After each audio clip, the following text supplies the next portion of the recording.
சமீபத்தில் நடந்த லோக்சபா தேர்தலில் விருதுநகர் தொகுதி தமிழகத்தின் முக்கிய நட்சத்திர தொகுதியாக பார்க்கப்பட்டது.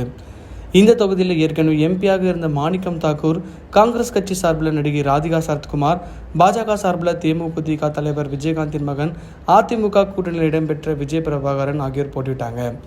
வாக்கு எண்ணிக்கையின் போது விஜய் பிரபாகரன் மற்றும் மாணிக்க தாக்கூர் இடையே கடும் போட்டி நிலவியது. இதனால் இந்த தொகுதியில் யார் வெற்றி பெறுவார்கள் என்ற பரபரப்பும் எதிர்பார்ப்பும் பார்த்தீங்கன்னா கடைசி நிமிடம் வரை நீடித்தது.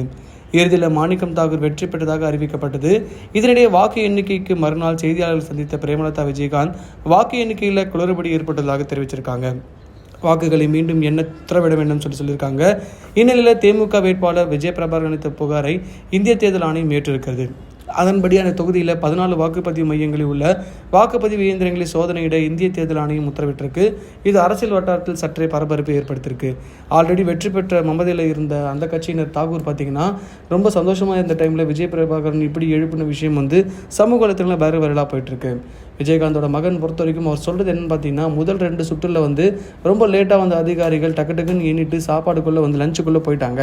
அப்போ உண்மையிலே நடந்தது என்ன, அது உண்மையிலே எண்ணாங்களா இல்லை தப்பாக எண்ணிருக்காங்களா? என்னோட தோல்வி ரொம்ப கஷ்டமான ஒரு விஷயம் தான். ஏன்னா எங்கள் அப்பாவுக்கு அப்புறம் இந்த தொகுதியில் வெற்றி பெற்றே ஆக வேண்டும் எண்ணத்தில் தான் நான் இருந்தேன். ஆனால் இப்படிப்பட்ட சம்பவம் நடக்கும்போது உண்மையிலே தவறாக இருக்குது, ரொம்ப கஷ்டமாக இருக்குதுன்னு சொல்லியிருக்காரு. அவர் உண்மையிலேயே சொன்ன விஷயங்கள் கரெக்டாக இருந்தது அப்படின்னா வாக்கு எண்ணிக்கையின் போது தாக்கூர் அந்த இடத்துல இல்லவே இல்லை, விஜய் பிரபாகரன் தான் அங்கே இருந்தார். அதனால தான் முழுக்க பார்த்தீங்கன்னா அலசி ஆரஞ்சிருக்காருன்னு சொல்லலாம்.